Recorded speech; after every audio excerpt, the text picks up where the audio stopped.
먼저 어르신 분들한테 인사를 직접 드리겠습니다. 이렇게 친정집 같은 온 기분, 네, 고맙습니다. 25년 전에 여기 교인이었고 열심히 다녔고 하는데 이렇게 시간을 마련해 주시고 이렇게 큰 특권을 주셔서 진심으로 감사드립니다. First of all, I would like to give great thanks to all the Cerritos Korean Church members who invited me for this special Sabbath. I've been a member of this church about 25 years ago, and I feel like I'm at home now. In the 1990s, there was a very popular book by Irma Bombeck. 1990년 굉장히 유명한 책이 한 권 있었는데요. I wonder if anyone recognizes that book at all or has read the book called If Life is a Bowl of Cherries, What am I doing here in the pits? 책 이름이 이렇습니다. 인생이 체리가 가득 담긴 그릇이라면 내 그릇에는 왜 씨앗밖에 안 남아 있지? 라고 하는 책을 여러분 혹시 아는 분 계십니까? Do you wonder why the book was so popular? 왜 그 책이 그토록 유명했는지 혹시 아시는지요? It wasn't actually a very exciting novel. 굉장히 아주 흥미진진한 소설이 아니었는데도 불구하고 It wasn't even a very well-written book. 그리고 제가 보기에 아주 그렇게 잘 쓰여진 책도 아닌데 굉장히 유명했습니다. It was written by a white middle-aged woman writing about suburban life. 중년의 백인 여성이 쓴 아주 평범한 인생의 이야기입니다. But it was funny and humorous. 그런데 굉장히 재미있고 유머가 넘치는 책이었습니다. To fully understand and appreciate the popularity of this book, I think we need to use our imagination a little bit. 이 책이 왜 그토록 유명하고 인기가 좋았는가를 이해하기 위해서 우리의 상상력을 조금 사용을 해야 될 거라 생각되는데요. So imagine a big bowl of cherries right now in front. 우리 앞에 큰 그릇이 있고 거기에 체리가 가득 담겨 있다고 한번 상상을 해봅시다. As you know, cherries are not available year-round, but it is now cherry season. 체리가 1년 내내 저희가 먹을 수 있는 과일이 아니죠. 그런데 마침 요즘이 체리 시즌입니다. So when I go to Costco, I look at those big, fat, especially Rainier cherries, the new orange and yellow cherries that are very expensive. 그래서 요즘 제가 코스코에 가면은 금방 얘기한 아주 특별한 맛이 있는 그 체리를 눈여겨 보는데요. So when you look at a bowl of cherries, what are you feeling inside? 그 체리를 볼 때 여러분 무슨 생각을 하십니까? Don't you want to bite into those juicy, sweet cherries? 그 과즙이 넘치는 체리를 입으로 가득 베어 물고 싶은 생각 들지 않으시나요? And isn't this how we think about life and the potential and the hope of our lives? 아마 그런 마음이 바로 우리가 인생을 바라보는 인생에 기대하는 그런 마음이라고 생각을 합니다. Especially for our children. 특별히 우리 아이들을 대해볼 때는 그런 생각이 들겠죠. We want our lives and we want our children's lives to be a big bowl of juicy Rainier cherries. 나의 삶과 나의 아이들의 삶이 그렇게 과즙이 풍성한 달콤한 체리가 가득 담겨진 그릇 같을 거라고 우리는 생각을 하는 겁니다.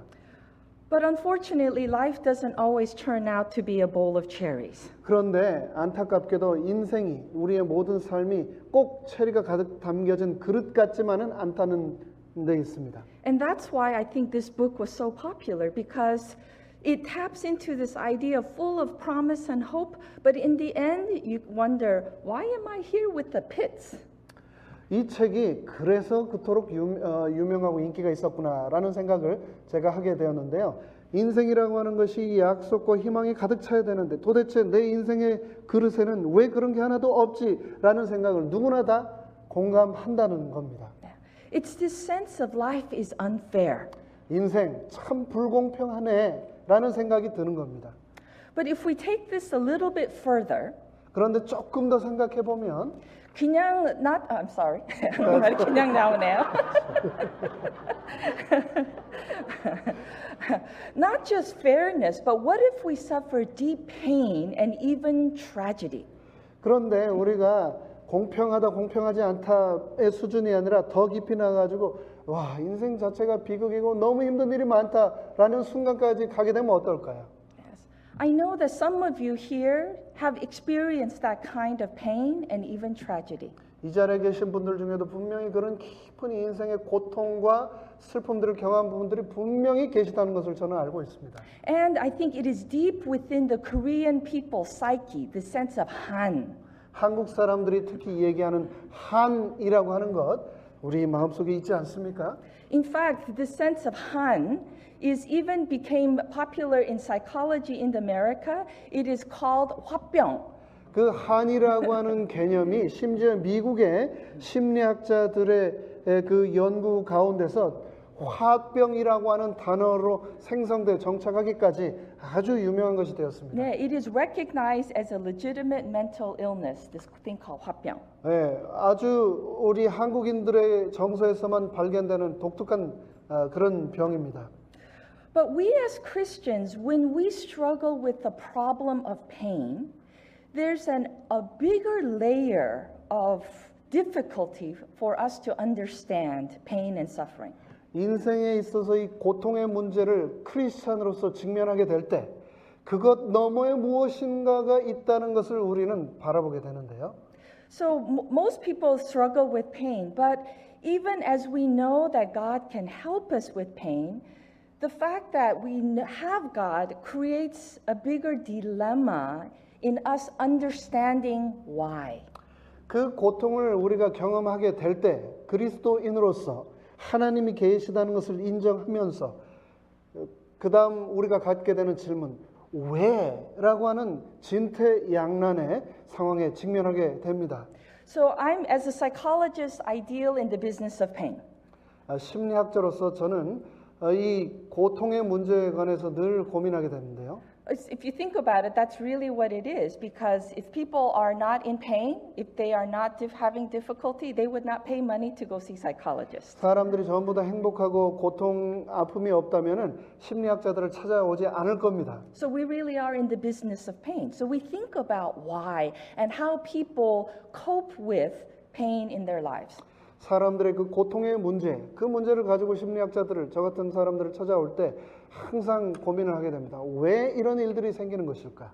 But again, for Christians, I see Christians really struggle with this question of why. Why do you think that is? 왜 우리는 그리스도인인데도 불구하고 이 고통의 문제에 대하여 씨름해야만 할까요? Why do you think? 왜 그렇다고 생각하십니까, 여러분? Because I know that many of you have struggled with this question and maybe even raised a fist at God and saying, why? 인생에 힘든 일이 있을 때마다 왜 하나님 하필 접니까? 심지어 때로는 하나님께 주먹을 들고 왜 제가 이런 고통을 받아야 하지요? 라는 고민, 갈등 여러분 해보지 않으셨습니까? And the reason why is precisely because we believe in God and we know God to be loving and we know Him to be all-powerful. That makes us question even more, why does God allow this kind of pain in my life? 우리가 아는 하나님은 사랑의 하나님이시고 모든 것이 가능한 전지전능하신 분인데 그럼에도 불구하고 내 인생에 왜 이런 고통이 있어야 하는 겁니까? 라는 질문 우리 마음속에 있지 않습니까?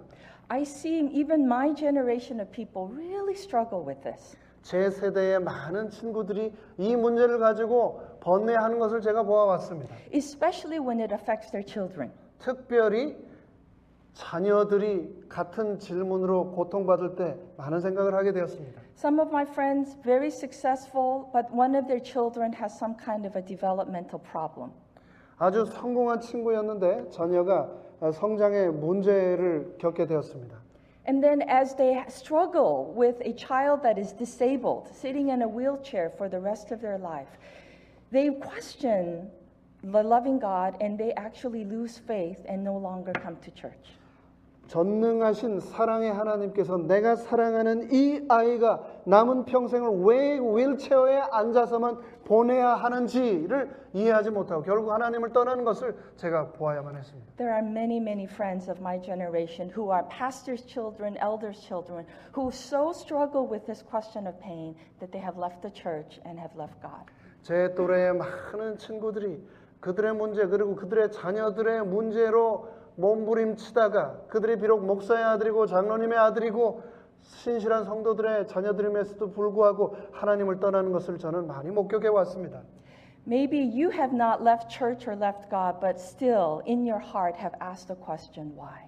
여러분들은 아직까지는 하나님을 떠나지 않으셨지만 그래서 이곳에 계시지만 여전히 마음속에 이 질문으로 혹시 고뇌 가운데 계시지는 않습니까?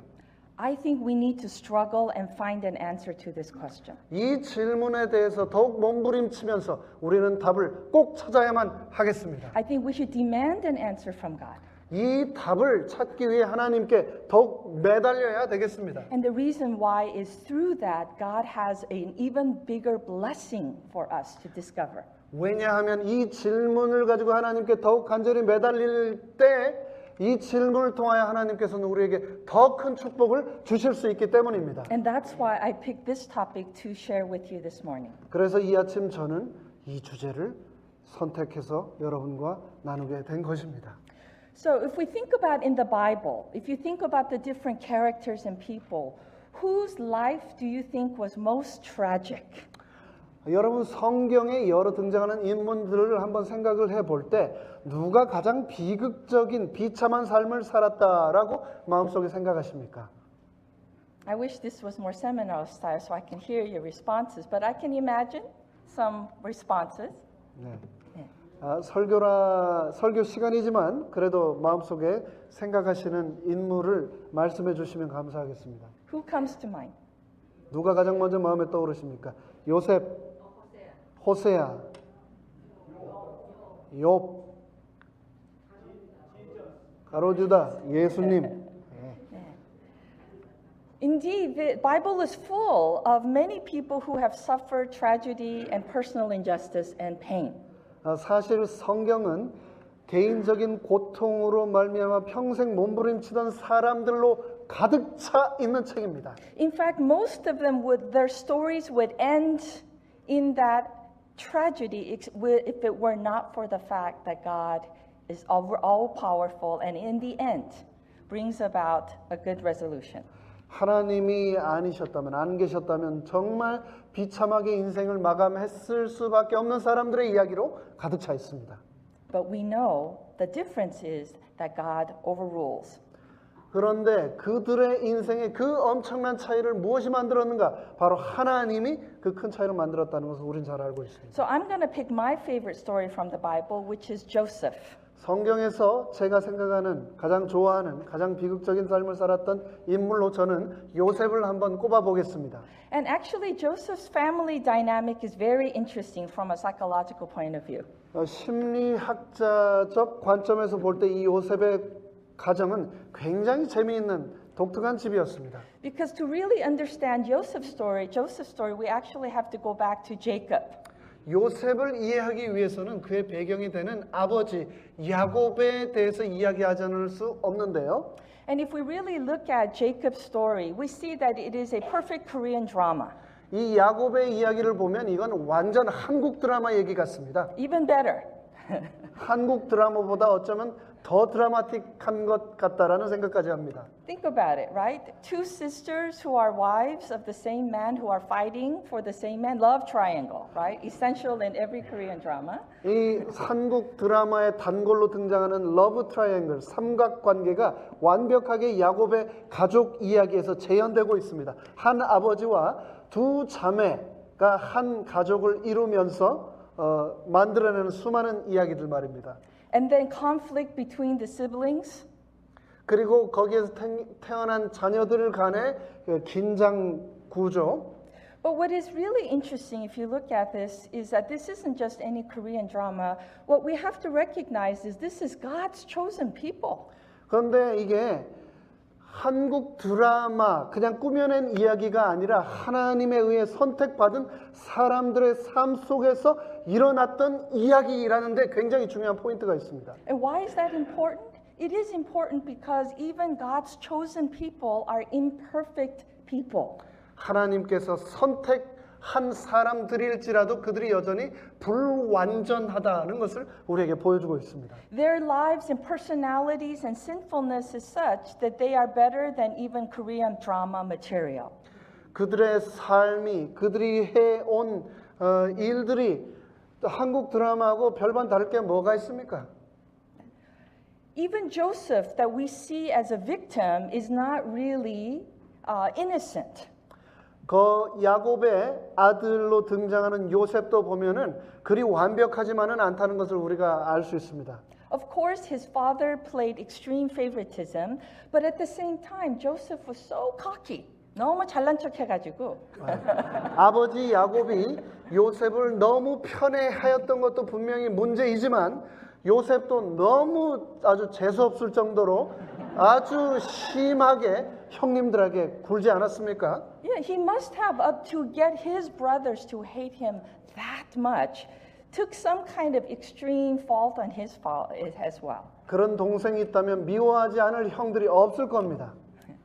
So in God's chosen line, no one is innocent, everyone is guilty.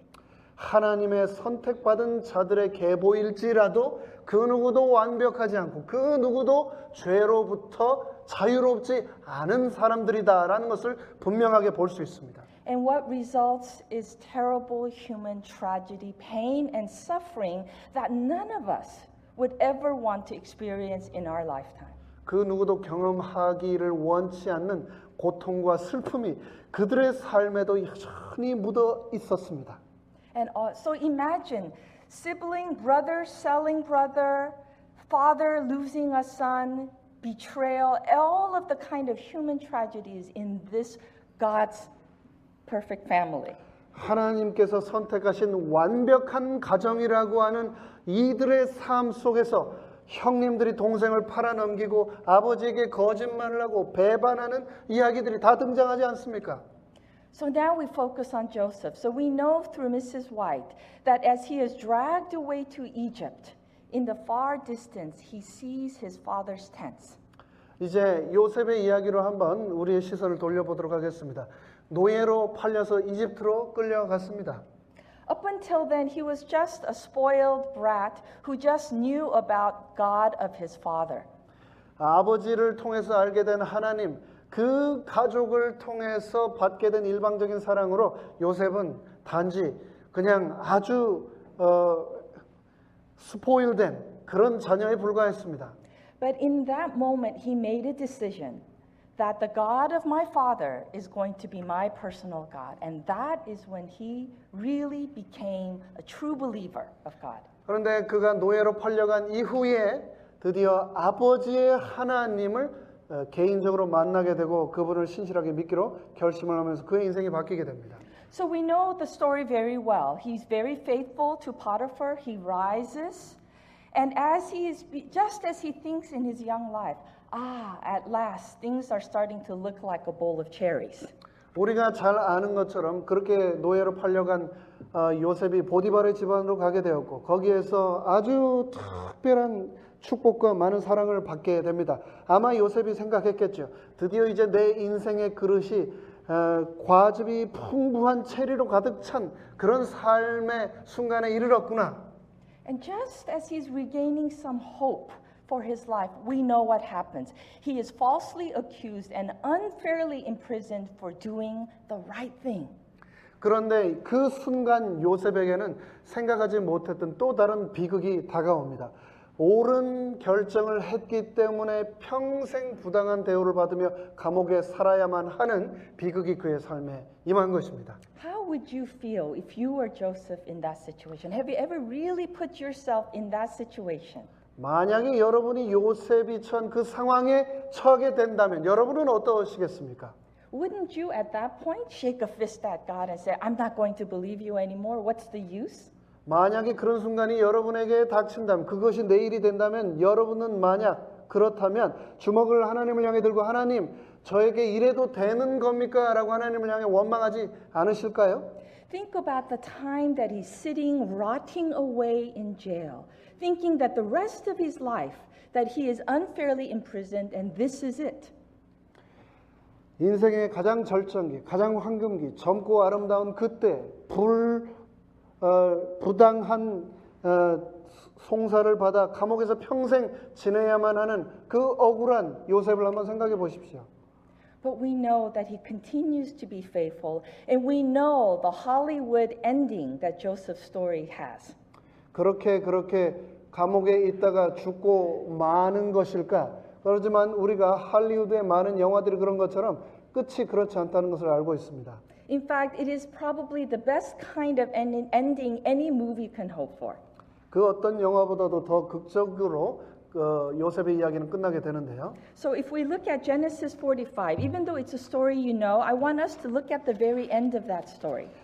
잘 아시지만 그럴지라도 성경을 통해서 이 이야기를 제가 다시 한번 되짚어 보고자 합니다. 창세기 45장에 보면은요. 네.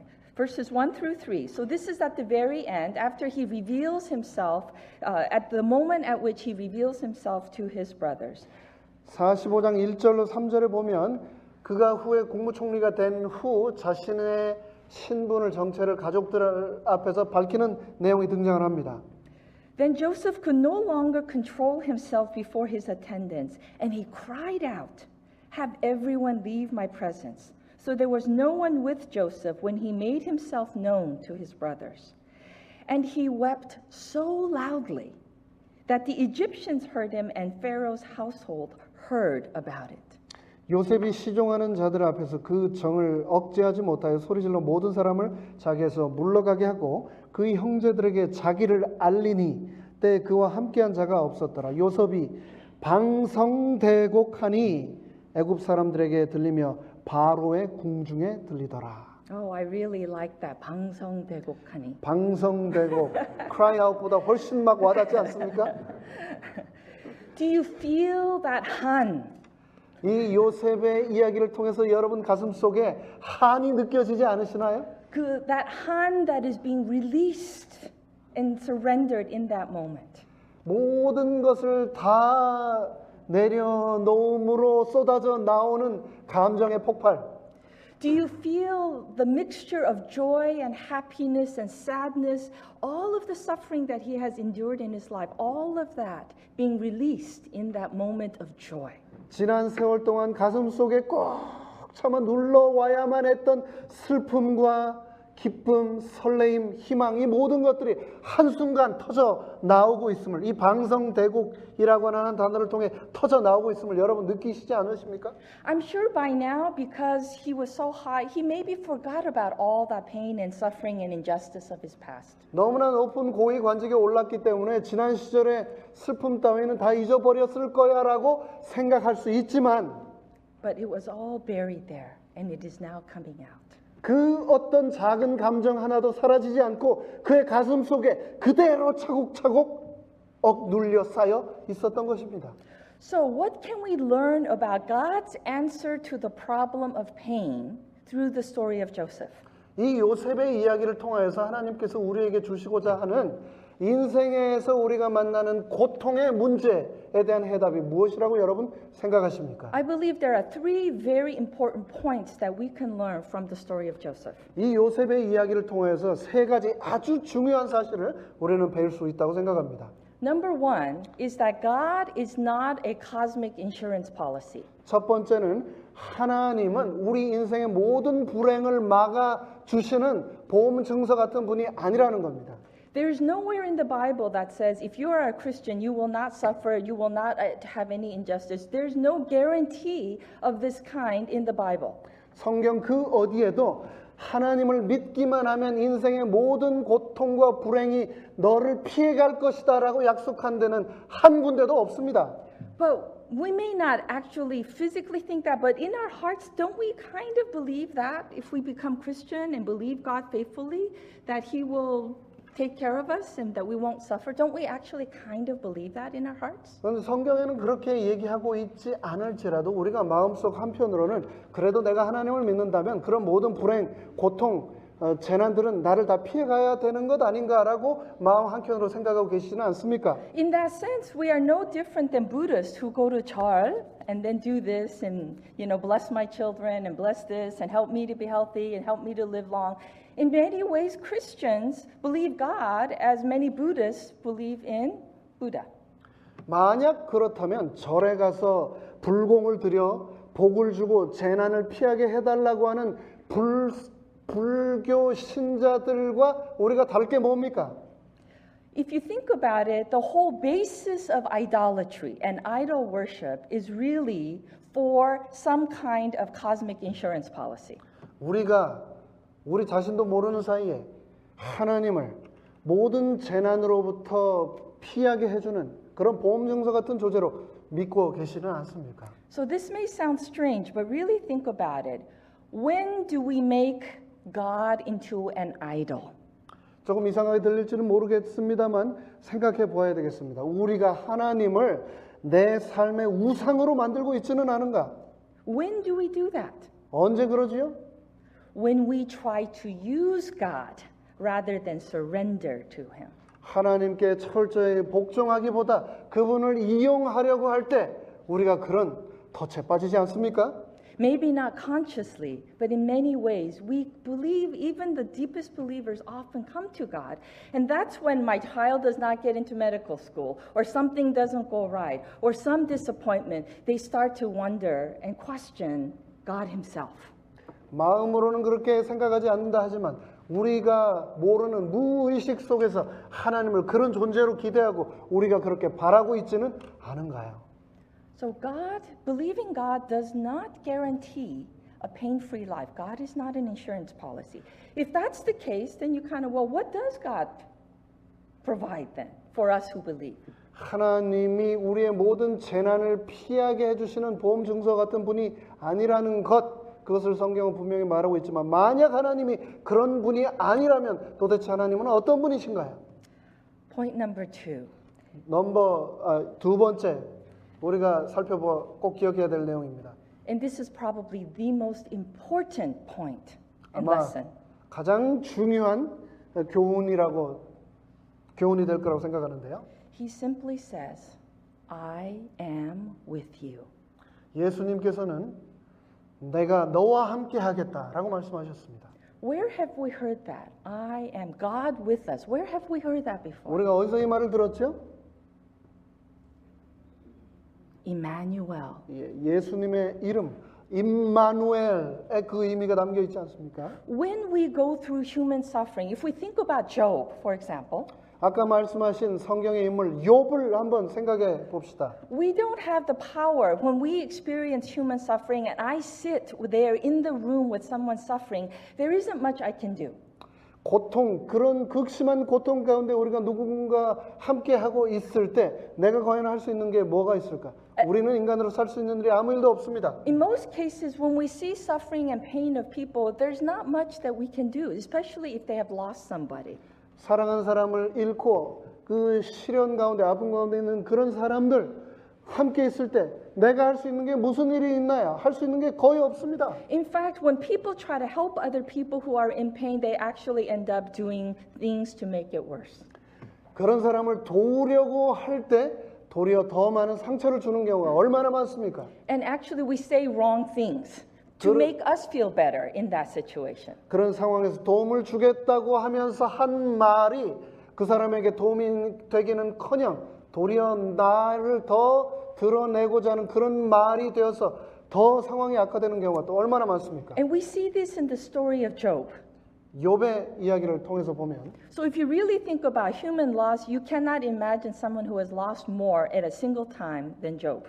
한 짧은 순간에 욥처럼 많은 것을 한순간에 다 잃어버린 사람이 또 어디 있을까요? So remember, his 3 friends come and visit him to comfort him. 세 친구가 그를 찾아서 위로하겠다고 했습니다. What do they do? 그들이 뭐라고 위로했었죠?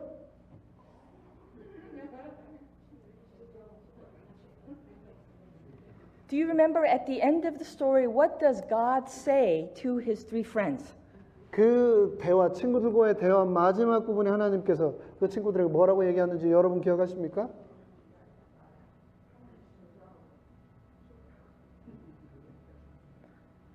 What we may not miss, I hope you go back and read the story of Job, is that when they first come to comfort him, they actually do the right thing. They do the best thing that they can do. 처음 욥이 고통 가운데 있을 때 찾아온 세 친구가 처음에는 위로를 제대로 했습니다. What did they do? Did you say? They did nothing. 그들이 아무것도 하지 않았습니다. They sat with him in silence, just with him for how long? I think 2 weeks. I could be wrong on that one. 욥의 세 친구들이 욥을 위로하기 위해 찾아가서 그들이 한 것은 아무것도 아니고 그냥 침묵하면서 그 욥과 함께 시간을 보내주는 것이었습니다. 2주 동안. What can you possibly say to someone who has lost literally every single thing? Their children, their wealth, everything. What can you possibly say to someone like that in that moment? 비유적으로 또 문자적으로 모든 것을 잃어버린, 특별히 자녀들을 잃어버린 그런 상황에 처한 사람과 여러분 함께 계신다면 도대체 뭐라고 그들을 위로하시겠습니까? In the moments of our deepest pain, our greatest comfort is not shallow words to try to make them feel better, which will not work, but to simply be with them. 우리의 인간적인 그 어떤 말로도 우리는 그들을 위로할 수 없을 것입니다. 그들과 함께 해주는 것만이 그들에게 위로가 될 것입니다. Please keep this in mind as you encounter friends and family members who are suffering. Don't try too much. The more you talk like Job's friends, they try to comfort him with this and that, and you must have done something wrong. None of that was helpful. And in fact, God criticizes them at the end and tells Job to bless them. Otherwise, they would have been in very big trouble from God. 꼭 기억하시기 바랍니다. 누군가 위로가 필요하고 누군가 상처로 고통받고 있다면은 그들을 찾아가서 아무 말 하지 마시고 그들과 함께 해 주시기만 바랍니다. 여러분들이 하는 그 어떤 말도 그들에게 위로가 되기보다는 상처가 도리어 될 수 있다는 것을 꼭 기억해야 하겠습니다. The simplest solution is the most powerful and the most important awareness in the midst of any pain is to recognize and understand that God is with us in that moment of pain. 가장 힘들고 가장 고통스러운 상황에 우리가 꼭 기억해야 될 가장 중요한 것은 바로 그 순간 하나님이 우리와 함께 하신다는 것을 기억하는 것입니다. Jesus has been there. Who has suffered greater injustice than Jesus himself? 예수님보다도 더 억울하게 대우를 받으셨던 분이 누가 이 세상 역사에 있을까요? He left heaven to come here to be with us. 그분은 하늘 왕국을 떠나서 우리와 함께 하기 위해 이 땅에 오셨던 분입니다. He gave everything of himself to bless us. 모든 것을 우리에게 축복으로 주시기 위해 다 포기하셨던 분입니다. And in the end, he was unjustly crucified for claiming to be exactly what he was, the Son of God. 하나님의 아들이라고 하는 그에게는 너무나 합당한 이름, 그것 때문에 그분은 너무나 불공평하고 불정의스럽게 십자가에 돌아가셔야만 했습니다. What greater injustice and tragedy could there be than Jesus' life? 예수님보다 더 불공정한 부당한 대우를 받으셨던 분이 이 세상에 누가 또 있을까요? But we have the same hope and confidence and strength and encouragement that Jesus had because of his Father. 그럼에도 불구하고 그와 비슷한 삶을 살아가는 우리는 예수님이 그런 부당한 상황 가운데 계셨지만 그의 마음속에 가지고 있었던 희망과 소망, 하나님 아버지를 향한 믿음을 가지셨던 것처럼 우리 또한 그런 믿음을 소유해야 하겠습니다. Point number 3 now. 세 번째 우리가 So just 기억해야 to 될 remind you, 관점. point number 1 was 첫 번째는 뭐였죠? there's a quiz at the end of the sermon, so I'm trying to help you. 설교 끝나고 퀴즈를 드릴지 모르겠습니다. Point number 1, 1번은요. 첫 번째 교훈은 God is not a cosmic insurance policy. 하나님은 모든 재난을 막아주는 보험 증서가 아니다. 1번이었고요. Point number 2, God's answer to our suffering and pain is himself. 두 번째, 모든 고난을 향한 답변은 하나님 그분 자신이다. Number 3 is healing. True healing and reconciliation comes from God himself. True healing. 3번은 참된 치료와 회복은 하나님으로부터만 온다입니다. Because pain distorts us. Pain deforms us so that we become deformed human beings. We become twisted. 고통은 우리를 비틀고 힘들고 망가뜨리고 무질서하게 만듭니다. Especially if it comes from those that we love, then there's a very complicated sense of issues that have to be resolved. 특별히 고통이 우리가 잘 아는 사람들로부터 올 때 우리가 이해하기 힘든 그런 문제들로 다가올 때 특별히 고통은 더 그렇습니다. So think about Joseph's life. How in the world could that kind of tragedy, where his brothers sold him, actually they wanted to kill him, right? 요셉의 이야기를 또 한번 다시 생각해 볼까요? 요셉에게 가장 힘든 시간을 준 사람들은 그의 형님들이었습니다. 그들은 심지어 사실 노예로 팔 생각도 아니었습니다. 그를 죽일 생각이었죠. 근데 그렇게 큰 문제를 어떻게 해결합니까? 어떻게 풀어요? 풀을 수가 없는 진짜 너무나도 엄청나게 크게 상처를 받고 힘든 일이었지 않습니까? 예, 그렇습니다. I was basically saying, you know, that kind of human tragedy that comes at the hands of your own family, your parents, your children, your brothers and sisters, that is a very, very difficult kind of emotional baggage to deal with. 그런 고통이 우리가 잘 아는 나의 형제, 나의 부모, 나의 자녀들을 통해서 온다면 정말 극복하기, 다루기가 힘들 것입니다. But we see how Joseph understands and makes sense. How 이 어떻게 풀어지는가 우리가 verse 7에 볼 수 있어요. 그것을 요셉이 어떻게 극복해 나갔는가 45장 7절을 보도록 하겠습니다. So this is how God works out this unbelievable tragedy of human family and twistedness. 인간 가정에 일어난 비극을 하나님이 어떻게 풀어가시는가를 7절은 선명하게 보여주고 있습니다. This is Joseph having that aha moment. 요셉이 하나님이 바로 계시구나라고 하는 것을 무릎을 치면서 깨달았던 순간 이렇게 말을 했습니다. But God sent me ahead of you to preserve for you a remnant on earth and to save your lives by a great deliverance. 하나님이 큰 구원으로 당신들의 생명을 보존하고 당신들의 후손을 세상에 두시려고 나를 당신들 앞서 보내셨나니. I love this phrase, a great deliverance. 저는 이 구절을 너무나 좋아합니다. 하나님이 큰 구원을 우리에게 주시기 위했다라는 이 구절을 말합니다. He realized in that moment his personal suffering and all that he encountered, in the end, no big deal.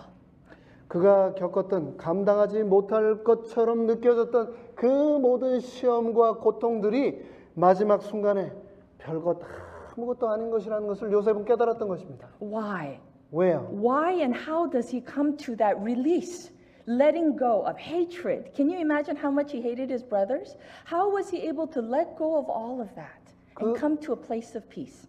평생 그토록 증오하고 미워할 수밖에 없었던 존재였던 형님들을 어떻게 그가 용서할 수 있는 상황에 국면에까지 처하게 되었을까? 어떻게 그렇게 될 수 있었을까요? We look again, continue in verse 8. So then it was not you who sent me here, but God. 8절에 계속 이렇게 말하고 있습니다. 그런즉 나를 이리로 보낸 자는 당신들이 아니요 하나님이시라. So no matter what happens in our lives, no matter what kind of tragedy and pain and suffering, by the time Joseph got to this point, he realized God has been so good to me. He has been so faithful that nothing else really matters. 요셉의 인생에 일어났던 수많은 고통, 이해하지 못할 고난의 문제들, 그러나 그것이 그의 인생을 되돌아보았을 때 결국은 그 모든 것이 하나님의 선하심이었다라는 것을 요셉은 깨달을 수 있었습니다. Not only was God enough and He provided comfort and happiness and happy ending and solution, but there's one more very important part of this ending that gives us hope and courage. 모든 인생에 주어지는 축복뿐만 아니고 가장 중요한 것은 하나님께서는 우리에게 희망을 주신다는 것입니다. But it isn't just personal. It isn't just Joseph realizing, oh, okay, God took care of me. I'm in good place now. Everything is fine. That is important, but that isn't the only comfort. 요셉에게 편안한 자리 그리고 축복 그것으로 개인적인 것으로 끝나지 않고 그것이 더 크게 확장되는 것 그것이 하나님의 섭리였습니다. What is the bigger blessing that Joseph realized in this moment? 이 순간 요셉이 자각하게 된 하나님의 더 큰 축복이 무엇이었죠?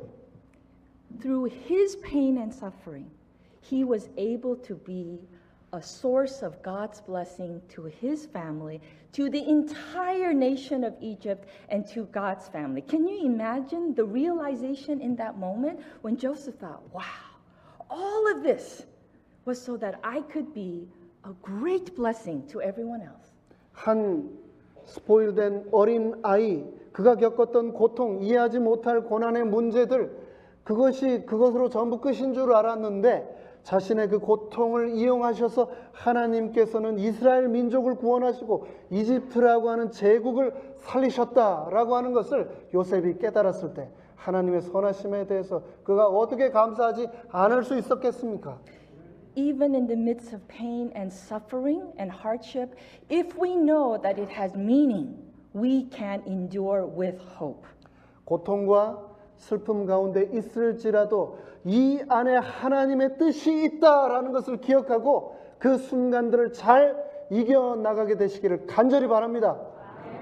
And this is the insurance policy that we have in God, that God will overrule, He will prevail. 하나님께서는 세상의 모든 부당한 것들을 뒤엎고 나의 고난을 통하여 하나님의 선을 이루실 것이다. 그것을 믿는 것이 바로 하나님께서 우리에게 허락하신 진정한 보험 증서가 될 것입니다. Jesus says, I am the Alpha and the Omega. I am in control to the end. 예수님께서는 나는 시작이요 끝이다. 알파와 오메가다라고 말씀하시면서 세상 모든 권세의 모든 역사의 참 주관자이심을 분명히 말씀하셨습니다. So I want to share with you the insurance policy language. It is found in Romans chapter 8, 28.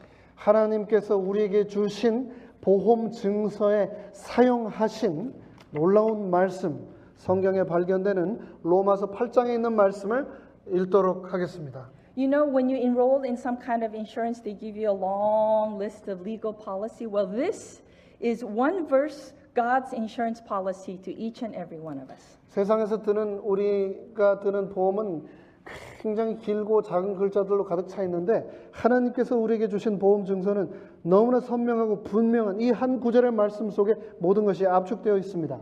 Romans 8:28. 로마서 8장 28절입니다. And we know that in all things God works for the good of those who love him, who have been called according to his purpose. 우리가 알거니와 하나님을 사랑하는 자, 곧 그 뜻대로 부르심을 입은 자들에게는 모든 것이, 심지어 우리의 고통까지로 모든 것이 합력하여 선을 이루느니라. The most important part of this insurance policy, and I want to show you, I circled one small word.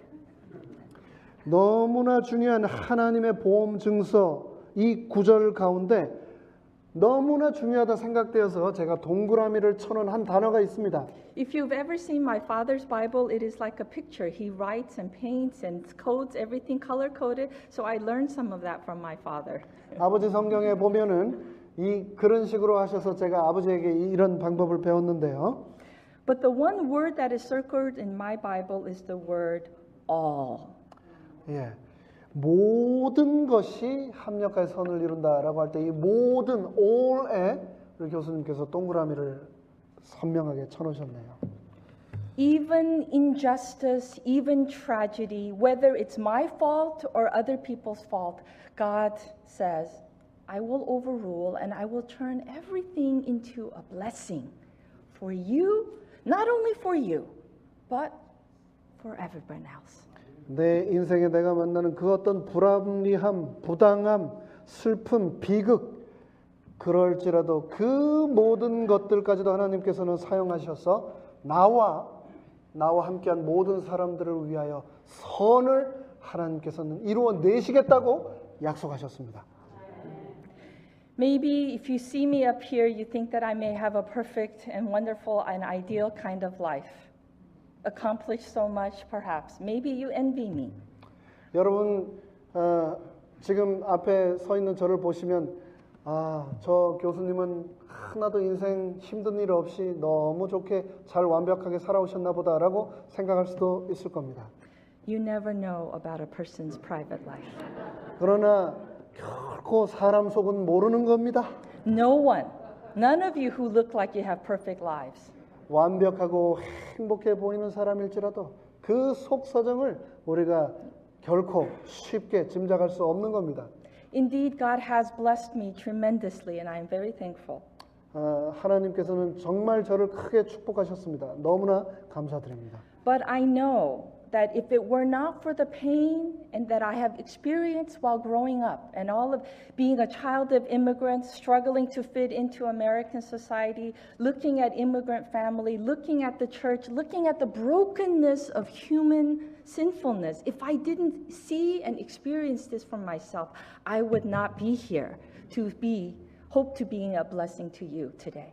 제가 어린 시절 겪었던 모든 슬픔들, 좌절들, 특별히 이민자의 자녀로서 이 땅, 미국 땅에서 겪었던 수많은 부당함들, 제가 겪었던 수많은 어려움들이 없었다면 여러분 앞에서 지금 제가 희망을 결코 말할 수 없었을 겁니다. God took all those experiences and gave me the desire to better understand and serve especially immigrant families.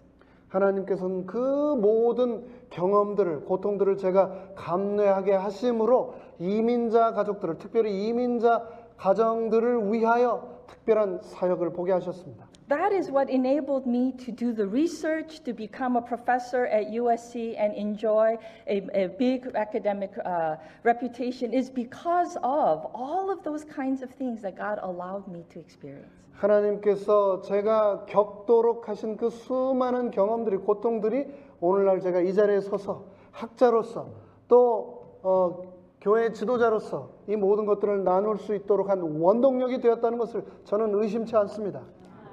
So each and every one of you, as you look back in your lives and you see the deepest, darkest, most painful parts of your life, know that God wants to turn that into your greatest blessing for yourselves and for those around you. 여러분 삶을 되돌아보실 때 가장 어둡고 가장 힘들고 가장 절망스러웠던 그 순간을 하나님께서는 뒤집어서 가장 큰 축복의 순간으로 지금부터 앞으로 영원히 사용하기 원하신다는 사실을 꼭 기억하시기 바랍니다. It is never too late. However old or however young, God can provide true healing in your hearts so that you can be a source of blessing to those around you. 아무리 내가 나이가 많을지라도 아무리 내가 어릴지라도 하나님께서는 여전히 나를 사용하셔서 축복의 통로가 되기를 원하신다는 사실을 기억하게 되시기를 간절히 바랍니다.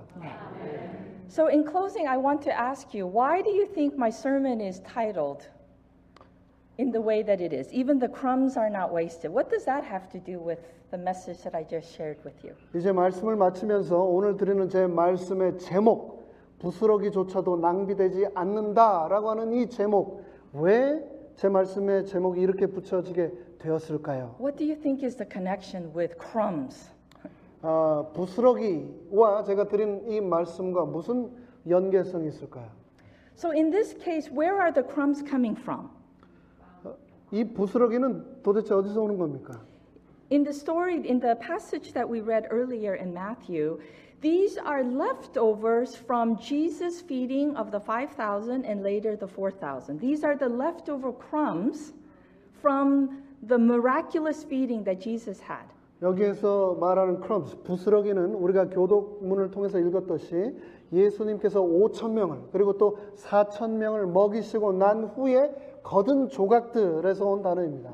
So imagine if your friend went to some banquet and then they bring home some food and say, "Oh, here's some of my leftover food from this banquet." Would you be happy or impressed by those leftovers? 여러분의 친구나 아는 사람이 잔치에 갔다가 남은 음식을 싸가지고 와서 야 이건 내가 잔치 갔다 와 남은 음식인데 먹어라고 준다면 여러분 기분이 어떠시겠습니까?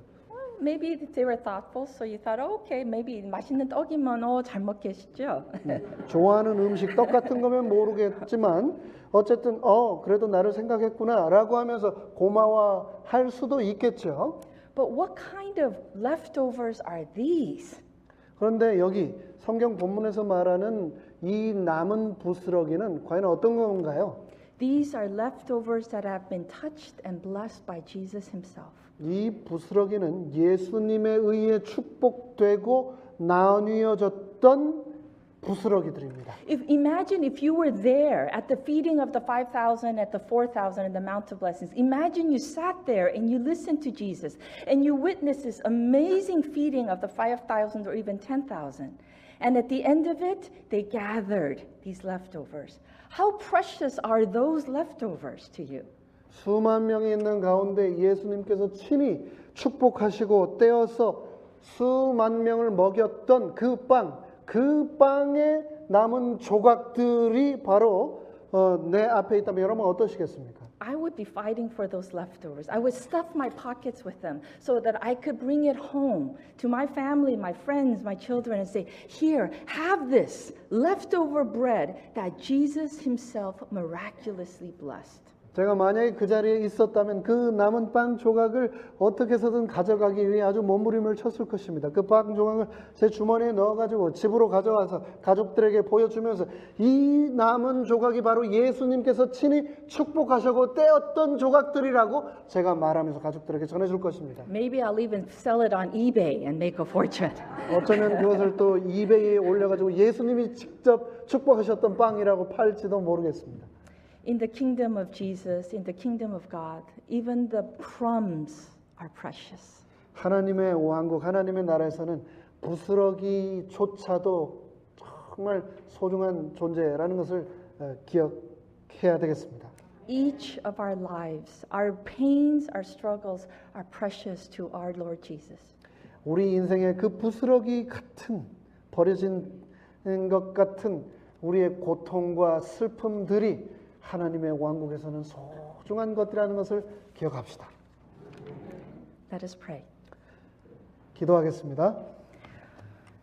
We thank you that you have created us to be your precious children, to live in eternal fellowship with you. 하나님 아버지, 우리가 주의 존귀한 자녀로 영생을 얻게 하시니 참으로 감사합니다.